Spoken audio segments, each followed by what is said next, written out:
This will be broadcast on December 29th, 2006. And before we go any further, guys, you do have two books out there, The Hidden Face of Terrorism, The Ascendancy of the Scientific Dictatorship. And so how can people get a hold of them, and how many of them are in a, what should I say, a media other than hardcover? Actually, both of them are in a medium other than hardcover. The Ascendancy of the Scientific Dictatorship is now in its second printing as an expanded revised edition. People will want the 2006 edition, not the 2003 edition, the 2006 edition. It's available in print at Amazon.com. It's also available as an electronic PDF through A Closer Look, which is the nationally syndicated radio talk show out of Colorado. People can get it at the official website for A Closer Look, www.foracloserlook.com. And if they act now, they can get it, and the book by David Guyette, Masters of Persuasion, all for the price of one book, for I think $21. And David Guyette's book is also in PDF format, and it acts as an excellent companion to our book. Also, Paul's book, The Hidden Face of Terrorism, is available at www.authorhouse.com, www.amazon.com, and barnesandnobles.com, and it's available both as an electronic PDF and as a print book. If you want the PDF, you might have the best luck going to authorhouse.com. All right, fair enough. And you have a listener out in Texas by the name of Dan. You know Dan? From Texas? I don't get out there that way. No, he, I think you helped him out quite a bit because he's sighted.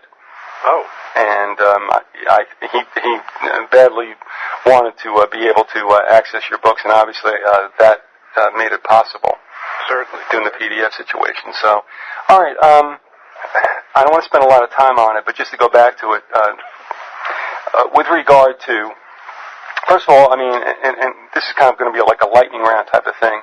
I just want to know where you're at. Do you guys believe there are UFOs? I mean, they don't have to be extraterrestrials. Do we believe there's stuff happening out there? That's the key. That's the key, Viz. What you just said. See, this is the problem that comes up with that field.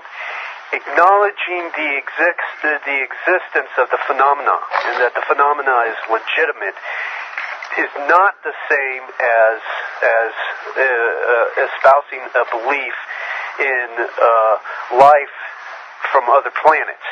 And the problem is that they've got this all or nothing kind of Hegelian kind of dialectic going on within the field, where if you acknowledge the fact that UFOs are real, you must then say that well, aliens are real and that's a far-gone conclusion too. We believe that the phenomena is very much real. As one individual in the OSI told me, though, when I was having a discussion with him, OSI is the Office of Special Investigations. It's basically the Air Force version of the Central Intelligence Agency. It's their intelligence group. But what he told me is that there are this is a direct quote. There are no aliens, but there are UFOs, unquote. See, so that's the key. That's the key. We believe that they're out there, and that the technology is very much real. But we believe this, like Jacques Vallée said back when he put together Messengers of Deception, that this was an Earth-based deception, and all, but probably put together by people within governmental intelligence agencies and private intelligence agencies as well. Now, again, this is not a trap. This is not leading you someplace you don't want to go, but I do want to move on it. Something is also up, I believe, according to Scripture, with perhaps an existing, for lack of a better term, a race. I mean, are we looking at the sons of God returning? That's a definite possibility, and there are definitely some researchers out there who make a very compelling case for that. One of which being Chuck Missler.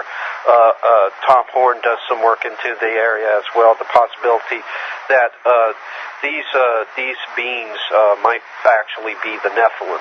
And if you look at the abductee and contactee experience, basically the experiences as a case study, they all bear very much a resemblance to demonic possession in many instances. There's always some religious overtones to them. Anybody who's familiar with Whitley Strieber's contactee experience will know that Whitley Strieber consistently throughout the course of his experience referenced the several occult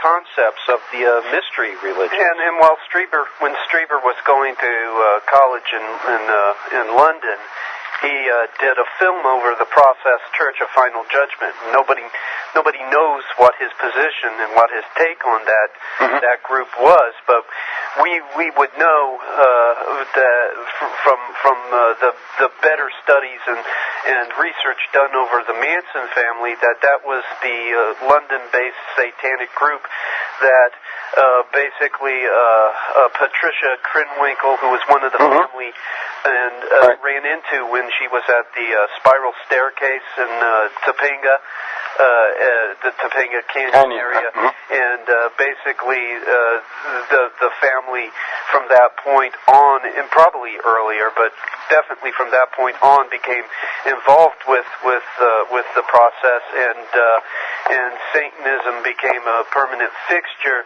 in the family's doctrine and its theology, and probably was a motivating factor in the Tate LaBianca murder as well. So we don't know what Strieber thought of the process, but the fact that he made a movie over it suggests that there was some kind of dabbling going on. Yeah, he was gravitating towards the occult. I mean, to give another more close to home, more close to the target mark example, you have Michael Aquino, who of course is a Satanist. Yeah, Satanist, high priest of the Temple of Set in the works in psyops and military and psychological warfare.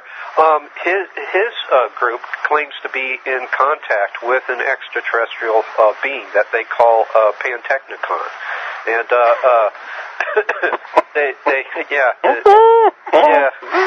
but who knows? Yeah, but at any rate, I mean, you find that this almost this overlap between Satanism, occultism, and UFO cults or cults that are committed to some sort of UFO outlook.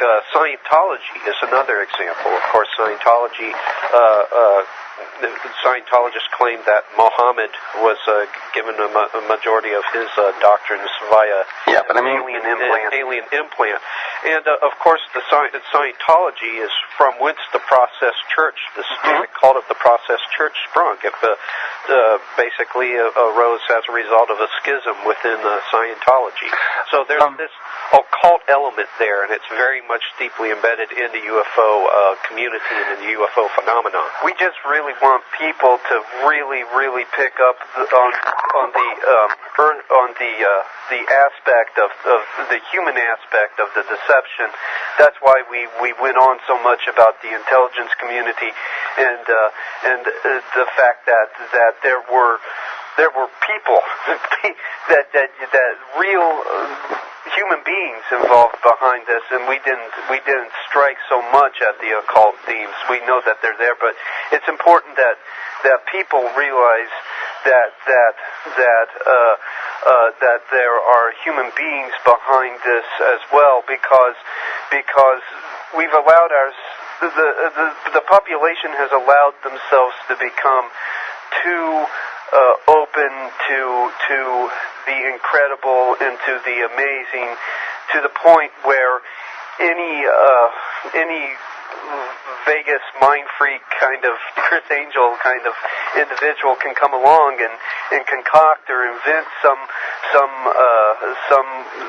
supernatural event, and they'll follow that person. Well, I tell you what, and 10 minutes are already gone. Oh, jeez, my time management. I will say this: I'm leaving the door open for a possibility also that there might be something other than us around that might be involved with UFOs. The only other thing I'll say is this: I'm not crazy about it, but I have to say that there's always been some kind of preoccupation with Antarctica, all right, and the fact that perhaps if there's something out there, it may not be out there, but in there. Do you know what I mean? In other words, I know that there's been a lot of hoodoo about the Hollow Earth theory, and I understand that. I wish I could have read Bird's account myself. That'll never happen. But I also wonder sometimes if we're dealing with something different than we are, and whether or not they may be on the inside and not on the out. So, I mean, as wacky as that might sound, have you ever come across any of that yourself? Yeah. What I think the whole Antarctica thing with the UFOs supposedly coming in and out of Antarctica, I think that was merely disinformation to cover up the fact that there were Nazis that were conducting operations in the region of Antarctica during and after World War II, and again, that points towards man-made manipulation behind the phenomenon, because we know that the Nazis were doing work in saucer technology. So yeah, you're right. Yeah. It's I know. It's a possibility. You got to keep yourself open, but you also have to stay grounded as well. Some discernment here, because there's a tremendous amount of manipulation going on in the UFO community. But the only thing is that again, I wish I could have read Bird's accounts and what he had to say. That, like I said, that will not happen. Secondly, even Orwell had mentioned about the lost islands of Antarctica in that book, within a book in 1984, and it just keeps coming back time and time again. But that's for another time. And I just want to find out where you guys are at. Also, I just want to clarify, we did this off mic, but some people also asked me with regard to you. They felt that, as I told you, your take on Elohim, we meant that necessarily you were Unitarian. I asked you that. And so let me just do that on the air so everybody can hear it. Okay, yeah, no, we're not okay. Unitarians. Unitarians are basically humanists that are trying to look like Christians. Agreed. We basically believe that there is one personality that is God, and that one personality acts through three manifestations, three offices: the office of the Father, the office of the Son, and the office of the Holy Ghost. An example, if you will. I am a grandson, an uncle as of last year. I'm sometimes I'm a boyfriend, not right now, and everything.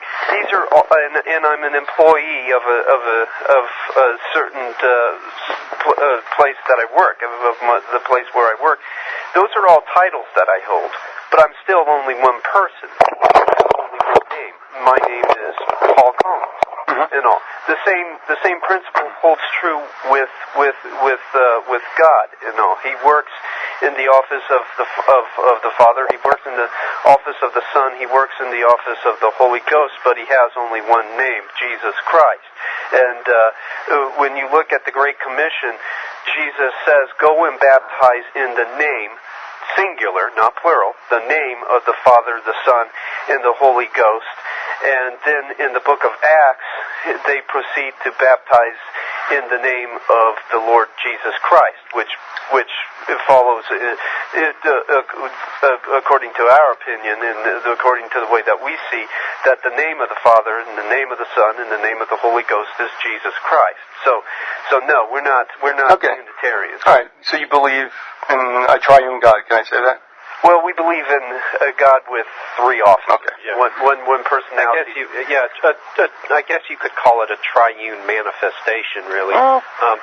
We just the only problem that what we try to steer clear of is the idea that they all have separate personalities, because then you're getting into you're getting into kind of a schizophrenic God there. Yeah, if I'm made in the image of God, and there's three gods, then I got three persons inside of me. I'm crazy. Also, I would submit to take the back door out of it, as non-believers might accuse us of doing. But it's like, I'll tell you what, there's some things that the shall we say, that the vessels can't fathom that the potter does. Right, exactly. So, I mean, if he says it, I mean, I'm sorry, I'm believing it, and we are the finite. He indeed is not. Exactly. Okay. Well, I mean, we have rational minds, and rational minds. The rational mind must conclude that it is finite, and he is supra-rational. That is above the rational mind. And so, as it makes clear in scriptures, the scriptures, what is when you put before the eyes of man and before the mind of man that which is of God, it's foolishness to him. But for those who walk by faith and walk by not by sight, they come to understand that what he's presented to them is the truth, and that truth transcends quantification. It transcends really any real categorization. It transcends the rational mind. It's supra-rational, and that's what people need to understand. That's why faith is a legitimate form of knowledge. Faith is not irrational. It's not anti-rational. It's supra-rational. It's depending upon the transcendent source for knowledge. Yep. Well, I'll tell you what, as a last comment, I remember, I don't even, it was a preacher or whatever, saying that he would go on campuses, this is back in the 80s, and he could debate historically the existence of Jesus Christ, but that didn't necessarily mean anybody came to him. So the thing is, it's a heart and a soul thing. It's not necessarily a mind thing. That's right. Not that you check your brains out at the door when you accept him as Savior, but folks, like you said, they call it faith for a reason. Right, exactly. All right, moving along. One of the things I want to ask you guys about, because we never did talk about it. Now, what do you make of 9/11? What do you think happened that day? Okay, now I can hear him smiling. we believe that 9/11 is an example not of an inside job. Now, there's a lot of people saying that it was an inside job. It was an example of surrogate warfare. The problem with the idea of it being an inside job is that presents the idea that there was actually literal government agents there on the ground shooting cruise missiles off and planting bombs in the building. That's not the way that things work in covert operations and all. And I'm speaking from a point of knowledge where, of course, my teacher was the one teacher that I had was had worked for the Central Intelligence Agency. We've had family that's worked in intelligence and in the realm of intelligence and all. And so I've taken classes over it. I've taken classes over the history and the politics of intelligence gathering, as has Philip. And one thing that happens with a covert operation is that there are layers of insulation to make sure that the trail back to the culprits is almost just you can't find it. You can't. The average person would have to work through so circuitous a web that they would just get totally confused and they'd never be able to get Go back to the source. Yeah, to connect it to the source and all. It's kind of the intelligence version of money laundering. It's the intelligence version of that and all. Yeah, it's a kind of like a concept laundry instead of a money laundry. You basically conceal the source of the actual concept itself. These guys that pulled this off like Al-Azmi and Marwan Al-Midar and Mohammed Atta. They had certain individuals within the government that were supporting them, that were shepherding them, but they're the ones that pulled it off. They're ultimately the ones that pulled it off, so that the sinister, dark factions of the government that wanted it to happen would not directly get their hands dirty. Now, there's lots of people that do not believe that way and believe that there were bombs in the buildings and believe that there was cruise missiles shot at the Pentagon. And the latest one that's just so outrageous to me is this idea that there was somehow Star Wars technology used in bringing those buildings down. And for me now, we're really getting into the realm of fantasy with that. The problem with those theories is that even if you could prove them true, even if you could conclusively show that there were bombs in the buildings, or that a missile was shot off at the Pentagon, you still haven't proven that it was connected to the government, that the neocons did it. No. You know, all you've shown is that Al-Qaeda had bombs and they had cruise missiles. That's all you've shown. Another problem with that movement, with the 9/11 truth movement, and those individuals saying this, is that one of their primary funders is John Gray, who put out the books Men Are From Mars, Women Are From Venus. John Gray is owned part and parcel. His whole Men Are From Mars, Women Are From Venus shtick is owned by Adnan Khashoggi, who was an arms dealer who, along with Manuker Ghorbanifar, played a pivotal role in the Iran-Contra scandal. Adnan Khashoggi has connections within the Central Intelligence Agency through James Critchenfield and through other individuals. And so this has all the earmarks of a disinformation campaign, a muddying of the waters, so that our attention is drawn away from the real evidence, the real incriminating stuff, and instead we're sitting around and we're fixating on whether or not there was bombs in the buildings or missiles being shot off. And the problem, one of the problems is that crime scene is below ground now. It's in the landfill somewhere. The crime scenes, the crime scenes that connected to 9/11 that are still above ground are never looked at, because we're looking at this one that's been essentially buried in a landfill somewhere. According to Daniel Hofziger, who has done a tremendous amount of work on this and has done a really great job when it comes to 9/11, the greatest above ground crime scene when it comes to 9/11 is in Venice, Florida. And if you look at the people that these hijackers ran around with in the Venice, Florida area, you find individuals that are tied to the CIA. For instance, Wolfgang Boehringer, who was a close friend of Mohammed Atta. He was picked up by the FBI for questioning. They let him go after he told them, "Hey, I'm CIA." Rudy Decker's flight school has all the earmarks of a kind of a front organization for some intelligence group, and nobody looks at this or hits upon this because they're too busy obsessing over what are theories. And my thing is that it's all right to be skeptical about the official version, but now that you're skeptical about the official version, don't concoct or invent something to believe about it as an alternative. Go out and start doing the research with proper research methods to find out what the truth is. All right. Well, again,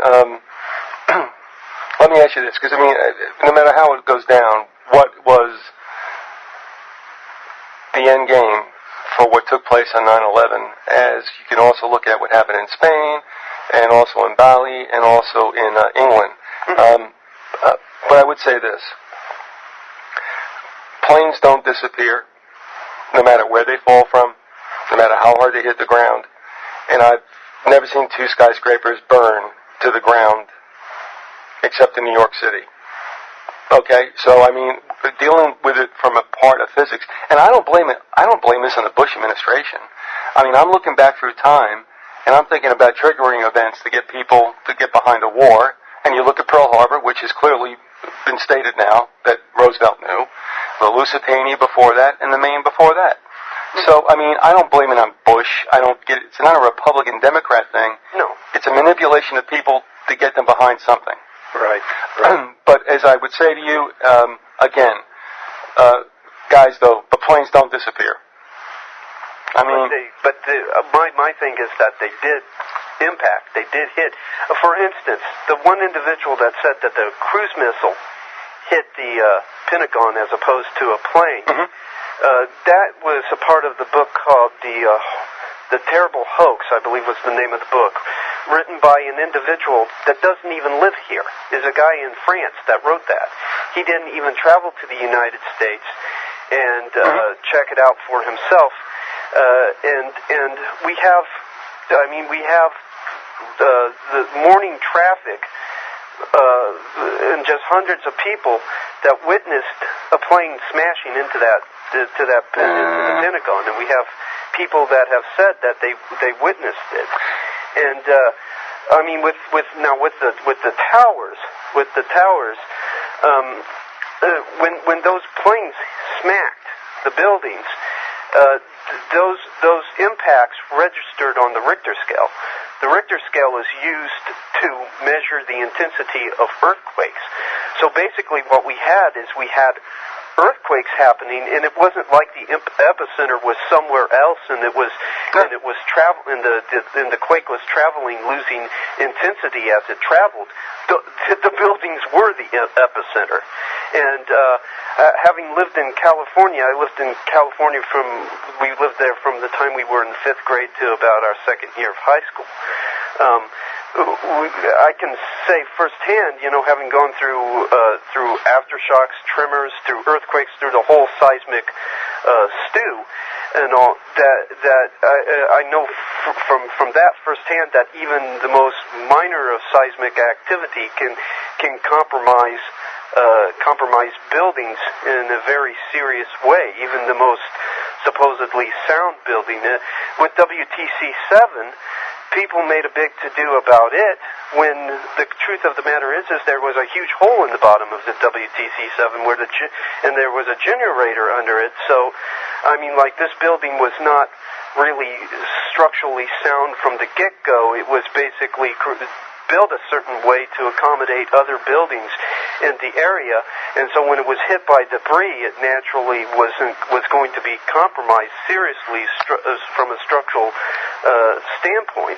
And for me, the most damning evidence for government complicity when it comes to 9/11 is when you look at those hijackers and their backgrounds and who they were involved with. For instance, Mohammed Atta receiving from the head of Pakistani ISI $100,000, and the fact that ISI is a surrogate for the Central Intelligence Agency, and the Central Intelligence Agency used Pakistan as a launching pad for covert operations into the Caucasus, into the whole region over there, and all stuff like that. For me, is what's damaging and is what's very solid. All right, let me stop there, because all that information we hear, and that's something we hear. I mean, we don't know. As I stated, I think the physics of that day do not jibe with what the reality is. But not to debate about that. Again, let's move on, and let me ask you this: what was the benefit of having an event like that? Do you know what, Viz? You mentioned earlier how events such as 9/11 and events before it, Pearl Harbor, Lusitania, what have you, were basically designed to get people behind something. Webster Tarpley has referred to 9/11 as a new myth. And in that sense, it is a myth. It's a myth in a Sorelian sense, and by Sorelian, I'm referring to the French Romanicist Sorel. Sorel basically introduced the concept of a myth, and this myth is not necessarily a deliberate lie, a deliberate falsehood. It is instead an ideology fabricated chiefly, specifically for the purposes of edifying people and compelling people to action, mobilizing them behind a certain thing that you want. Yes, without any a certain agenda. Right, yeah, without any reference to the issues of of what's true and what is false. And so basically, you had that with 9/11. This new myth began, and all of a sudden, out of that myth was this rush to action, this rush to basically mobilize our military forces against the Arab world, to rush into Iraq, to rush into Afghanistan.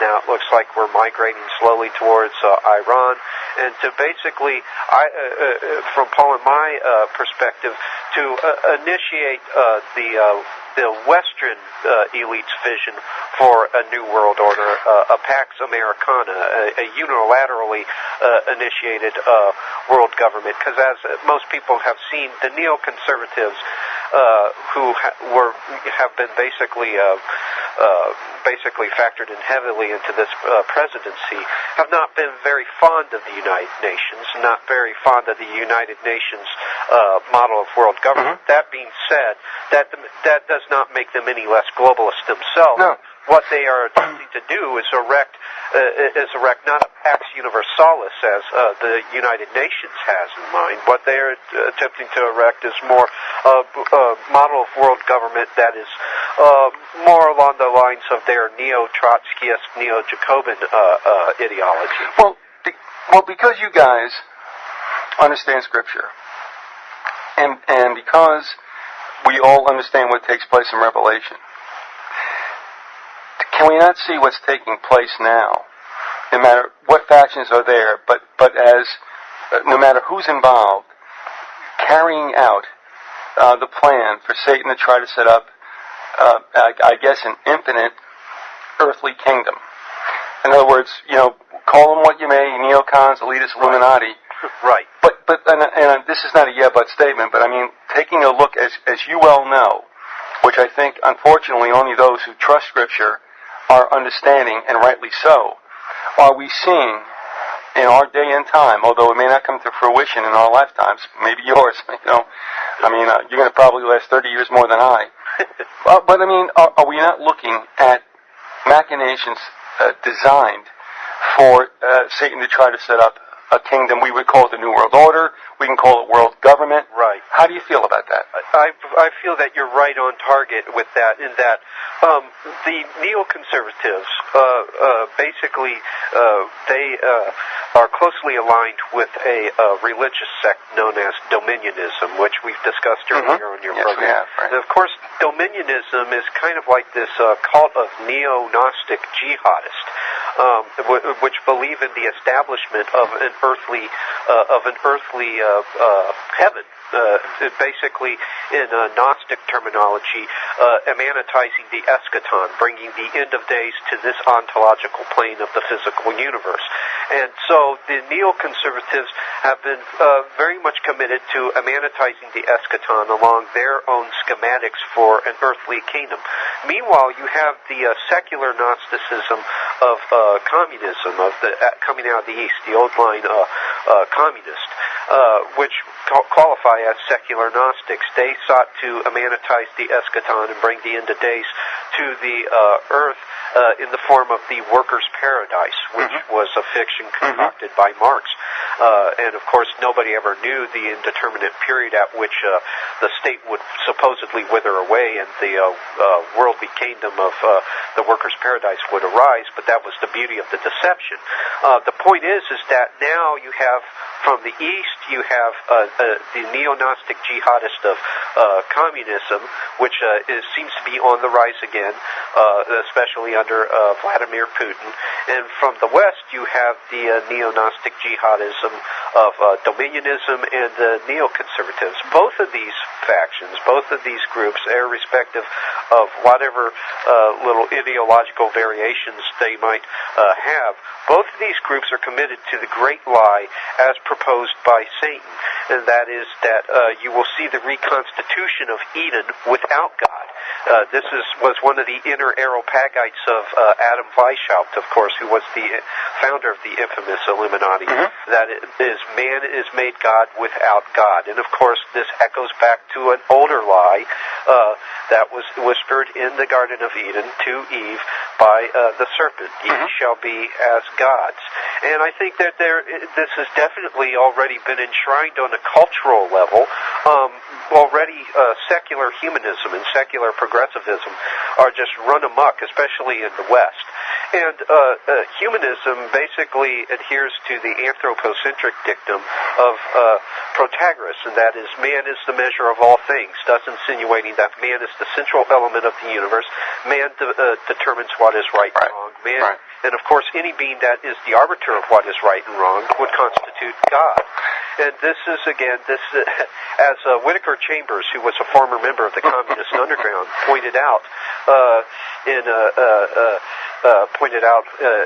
his discussions, he said that basically the secular humanism is the old lie whispered under the tree in the Garden of Eden. And so basically, you see what right here with 9/11, the acceleration of the movement towards the erection of that satanic system, that satanic order, if you will.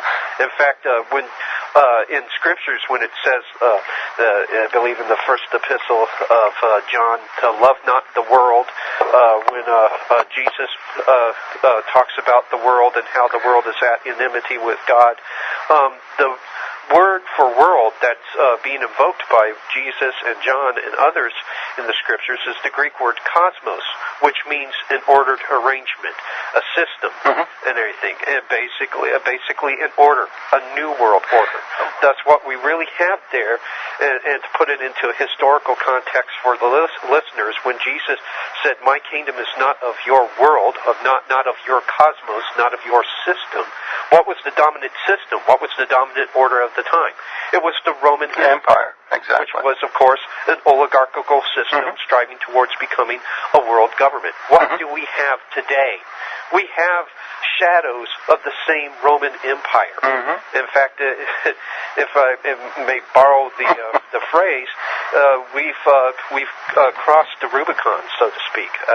The neoconservative-led American empire has went beyond the point of no return, and this is what we see now: is this system, this cosmos, the world, as the term was invoked by Jesus and John and other writers of the New Testament. It's this ordered arrangement, this one world government. I would submit, we know that we had the League of Nations get some mileage after World War I. We know that the UN got that after World War II. I think necessarily, and I'm going to ask you guys, that we're looking at one more big one. Of course, the Mazzini-Pike letter would substantiate that. Not that we need that to know that, but I think that you're going to look at a situation where we'll have another one, and people will submit to any kind of entity that can promise peace. Now, with this caveat, there will be peace for whatever time there is, but it will not be peace through harmony, but peace through a abolition there'll be of dissension or opposition. In other words, basically what I think Orwell said, It's a boot heel in your face forever. Right. All right, so yeah, guys. I mean, so in other words, yes, there will be peace, but it isn't going to be a happy situation. Right. There won't be any crime on the streets, but that's not because people are somehow gone through some kind of great spiritual transformation. There'll be a very stringent form of social control that is very coercive, Right, and very pervasive, and reaches right into the privacy of our own homes. Right. At that point. And at that point, also, if I may add, there will be such mass conformity. To cite Thomas More, who of course wrote Utopia. In Utopia, he wrote, "Likeness breeds concord." In that. The more we are all alike, the less individuality there is, the more concord there will be. So you'll see this squelching of cognitive dissent, this squelching of individuality, movement towards more of a uniform societal code. Yeah. I mean, what we're looking at, I think slowly but surely everywhere, is a form of collectivism where the individual... And, you know, people talk about Christianity being communistic. No. And, well, I know, but I can understand where they're coming from. But the thing is that the individual in Christianity has always been prized. That's right. Absolutely. But in collectivism, true collectivism, your value is only what you can offer to the group. Right. The group and the aggregate the aggregate group represents reality. Represents the chief unit of reality. The individual for them is an illusion. And as you know, we started off this discussion with H.G. Wells. H.G. Wells basically subscribed to the so-called realist belief that the individual was an illusion. And what H.G. Wells believed in was what he called the mind of the race, or the racial mind, that all humanity basically constituted in that some total, a single organism, a single consciousness. And he also discussed this in a speech that he gave, in which he called it the World Encyclopedia and everything. And basically, this World Encyclopedia would basically interlock all the minds of the world, and we would all become of one consciousness, of one specific strain of thought. And that is the precise mentality that is behind collectivism, behind the political doctrine of collectivism. There must be unity of mind. Julian Huxley states Julian Huxley's in the manifesto of UNESCO said that there must be unity of the things of the mind. And of course, what did UNESCO attempt to do earlier? I believe into the 70s, UNESCO attempted to commandeer the media of the United States, attempted to commandeer television, which of course the United States managed to maintain a grip on the media apparatus of the nation. But the point is that they saw TV as one means of basically connecting the minds of the world. Well, also remember this, and again, like I said, I have no belief in Republicans or Democrats. I think they all stink. Yeah. I think that whoever's supposed to be in the awful office is put there. But one thing I thought was kind of sly was when Bush went before the UN and said, if you would give us an imprimatur, more or less, to go to Iraq, we're going to bring UNESCO back in to the United States, which I'm sure happened.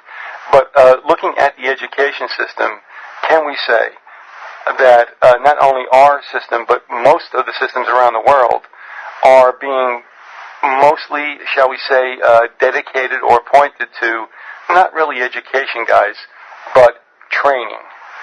Well, if you go into a classroom nowadays, the first thing that'll hit your mind, especially if you're over the age of 40, if you're in your 50s or your 60s, is just how much it comes off as a support group. You feel like you're at an AA meeting or a meeting for Overeaters Anonymous or something. And there's no real, the 3 R's are not even involved anymore, writing, reading, and arithmetic. They're not really there. Instead, what we have is this kind of situation where where everybody sits with Socrates around the tree and talks about their feelings. And that's all good and well outside of the classroom, but when you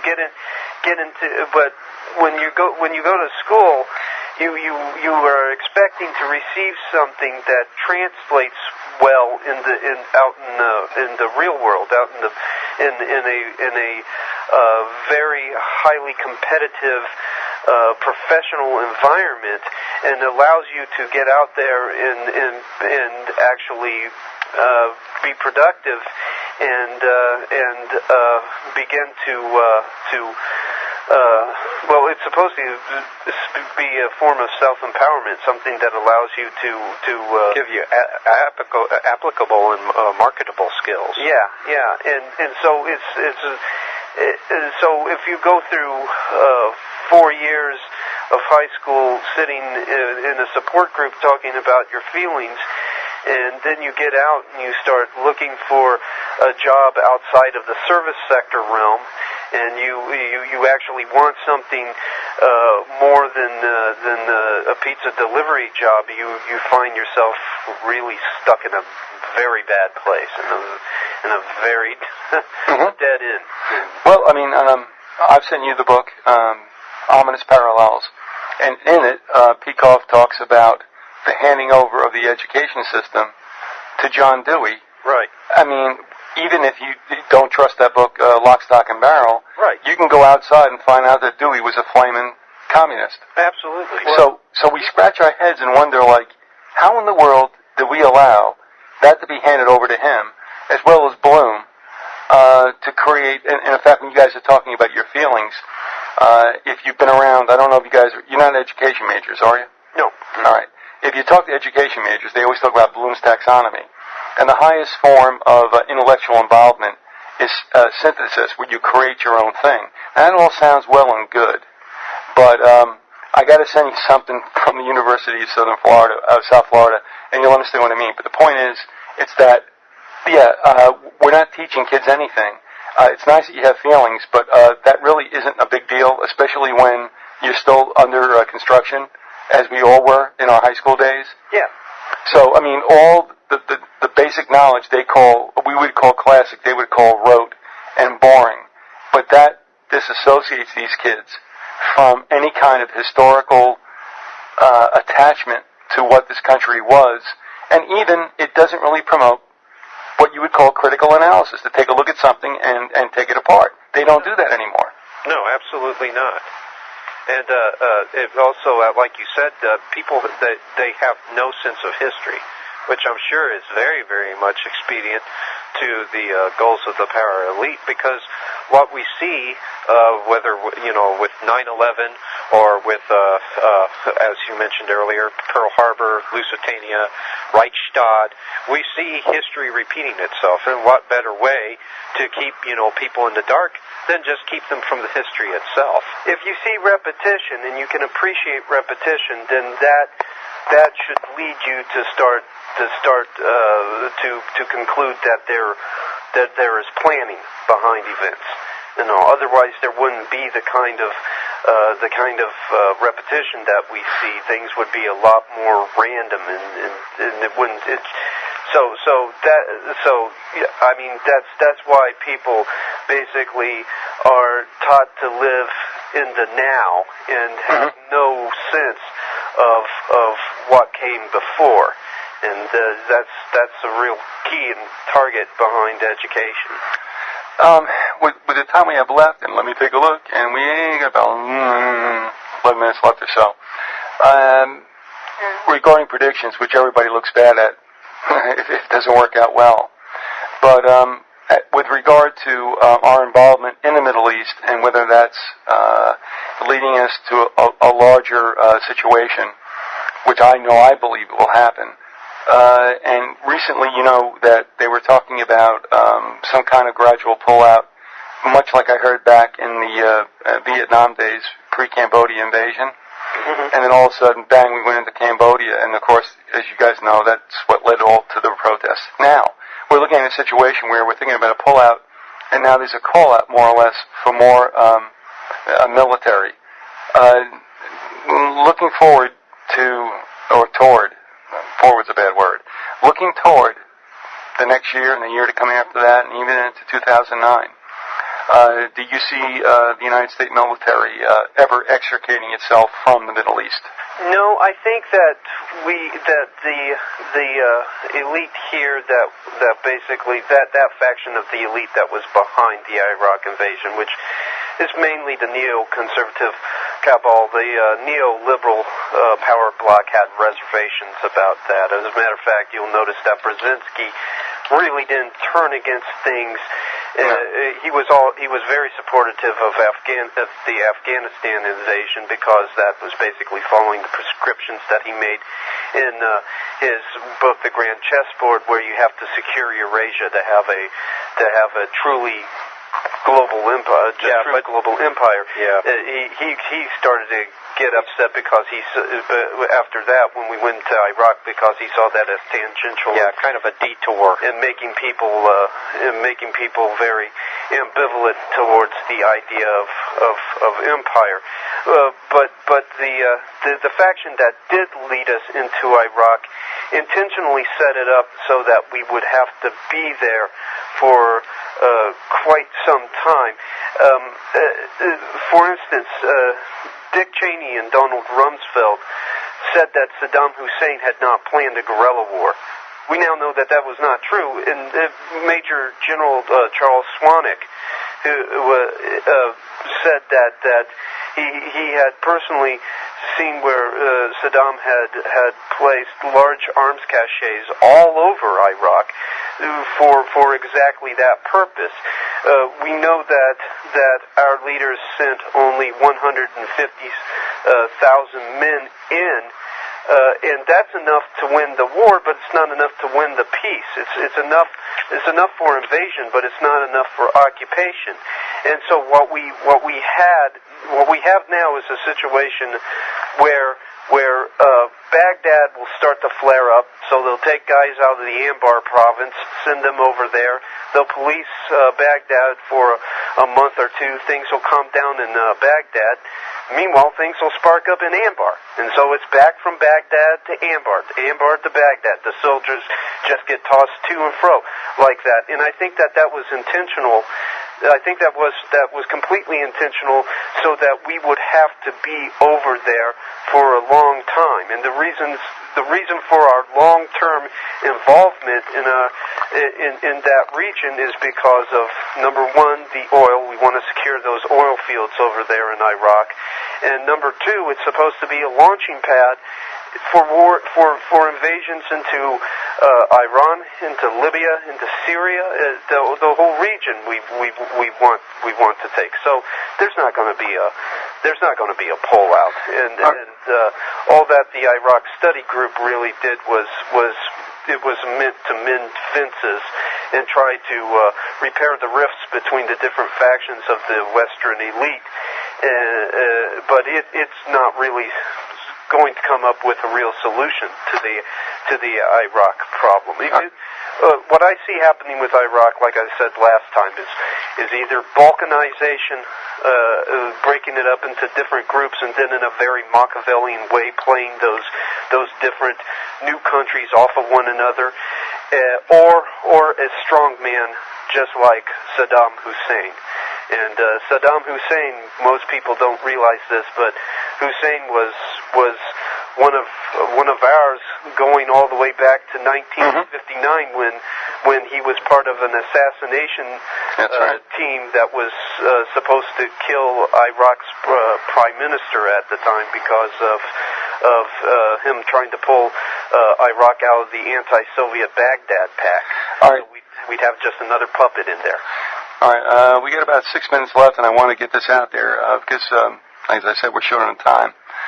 Nobody likes to talk about this, and I can understand why. This is not my home. I've lived here. I'll be gone from here, and there's another place coming. But are we looking at a situation where, in fact, the world is perceiving us as a Reich in sorts? And although we can justify, as I'm sure the people in Germany did during that time until they finally got it, are we looking at a replay of that situation as we approach the third, and I would think the last, World War as it also is congruous with Scripture. Are we the bad guys in essence, and we don't know it? We might look like the Reich in the respect that the mentality is certainly not the Nazi, but you got to remember that while these guys have a Nazi mentality, the agenda is communist. That's true with that's just as true right now with the neoconservatives as it's true with many of the other factions. The neoconservatives really only look like proto-fascists because they teamed with the Nazis after World War II. Also because of the Straussian fascist additives in their ideology. Yeah, we have the Leo Straussian additives, of course, and then they also were teaming with Nazis and with the underground Reich in the post-war world to get rid of to basically fight the Soviet competitor, but the only reason that they were fighting the Soviet Union is because they believed that Stalin had betrayed the cause of communism, and they were Trotskyists, that whole schism between people of the Trotsky variety of communism and the Stalin variety of communism went on even long after both men were dead. Mm-hmm. So yeah, there's definitely a lot of Nazi agendas being. Not Nazi agendas, Nazi tactics being used, but the ultimate goal, the agenda, the overall agenda, the end is to be something very much communist Well, no matter if you call it Nazism or communism, it's fascist. Yeah. You take apart those two words etymologically. Communism comes from the Latin root communis, which means group. Fascism comes from the Italian word fascio, which means group. Again, in both instances, we have a system which exalts the group as the chief unit of reality and subordinates the individual to the collective. So ultimately, what you have there is the political doctrine of collectivism, which is also edified by the doctrine of statism, because the state is the one that basically enforces collectivism. Yep. And so basically all you have really is variants of the same socialist totalitarian system. The appellations assigned to them are very much inconsequential. I agree, and I tell you, we're running out of time, so I'm going to let you both have your last capsulized comments, and that is, in times to come, are we in trouble facing global totalitarianism? I would say definitely. We're definitely in the very late hours now, and so it's very important for people to start waking up. And in this hour, this very late hour in which we live, is very important also for people to start getting in touch with their Creator. And I would just recommend that they go back to the Scriptures, that they start seeking out God and start looking to Him in prayer. It's not the answer is not going to be inward looking to ourselves. That's where the problem started. It's going to be looking outward to the heavens, and I'm not talking about abdication theology, the save us mentality. Right. We're talking about working in tandem with God to solve the problems, not simply relaxing on the easy chair of God's sovereignty. Okay. Now, was I talking to Philip? Oh, that was me. Yeah. Paul, you want to lash out or what? Sure. I think that it's obvious to the audience by now that that's what we're pretty much headed towards, and I'd say we're in the infancy stages right now, and all. But I think that this thing could be cut off before it hits puberty. There's reason for hope, and one of the reasons is shows like this and other shows out there disseminating valuable information that basically strips away their plausible denial. Without the plausible deniability, basically people in power are forced into a corner and have no choice but to do the right thing. And when they're stripped and shown and just the transparency is made obvious, and it's made clear that the emperor is wearing no clothes, they're basically placed in a position where they have to do the right thing whether or not they want to. That's what we have to do, is we have to really get out in this day and age where we have all these different ways of getting the information out there, and act like Paul Revere's and basically disseminate it, because that'll contribute to bringing the whole thing down. All right, guys, thanks for being with us. We'll pick it up after the new year. You've been listening to Paul and Phillip Collins on the Grassy Knoll. Guys, thanks a lot for doing 2 hours with us, and again, we'll see you on the other side. Look it up. All right, thank you, guys. Okay. Bye-bye.